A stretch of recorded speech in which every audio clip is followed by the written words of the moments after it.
Hi. അപ്പം നമ്മളിന്ന് ഉണ്ടാക്കാൻ പോകുന്നത് ഈ സോസേജാണ് കേട്ടോ. ഇത് ഞാൻ ആദ്യമായിട്ടാണ് കാണുന്നത്, ആദ്യമായിട്ടാണ് ഉണ്ടാക്കാൻ പോകുന്നത്. അതുകൊണ്ട് എന്തെങ്കിലും മിസ്റ്റേക്ക് ഉണ്ടെങ്കിൽ എല്ലാവരും ഒന്ന് ക്ഷമിക്കാം.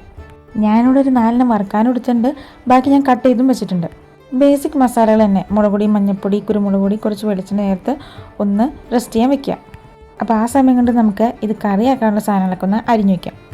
അതും കൂടുതൽ കോംപ്ലിക്കേറ്റഡ് ഒന്നുമല്ല. ഒരു ചെറിയ സവോള, ഇഞ്ചി, വെളുത്തുള്ളി, വറ്റൽമുളക് ഒന്ന് ക്രഷ് ചെയ്തത്. ഫസ്റ്റ് നമ്മൾ ഫ്രൈ ആണ് ചെയ്തത്. ഇതൊരു ഗോൾഡൻ ബ്രൗൺ കളറാകുമ്പോൾ കുറച്ച് ടൊമാറ്റോ സോസും സോയാ സോസും ചേർത്തിട്ടുണ്ട്. നല്ല ടേസ്റ്റ് ഉണ്ടായിരുന്നു ഇത് ഇങ്ങനെ തന്നെ കഴിക്കാൻ. ഇനി അരിഞ്ഞ് വെച്ചതൊന്ന് ഉരത്തിയെടുക്കാൻ കടുക് പൊട്ടിച്ച് സവോള ഇട്ട് ഇഞ്ചി, വെളുത്തുള്ളി, വറ്റൽമുളക് കൂടി ഇട്ട് നമ്മൾ പൊടികൾ അധികം ഒന്നും ചേർക്കുന്നില്ല. കുറച്ച് ഗരം മസാല, മല്ലിപ്പൊടി, ലാസ്റ്റ് ഇതും ഒരു ഗോൾഡൻ ബ്രൗൺ ഷെയ്ഡ് ആകുമ്പോൾ കുറച്ച് സോയാ സോസ്, കുറച്ച് ടൊമാറ്റോ സോസ് കൂടി ഒഴിച്ച് കഴിഞ്ഞാൽ നമ്മുടെ കറി ഇവിടെ റെഡിയാവും. അവസാനമായിട്ട് കുറച്ച് കുരുമുളക് പൊടിയും കുറച്ച് കറിവേപ്പിലയും കൂടി ഇട്ട് കഴിഞ്ഞാൽ നമ്മുടെ സോസേജ് മസാലയും ഇവിടെ റെഡി ആയിട്ടുണ്ട്.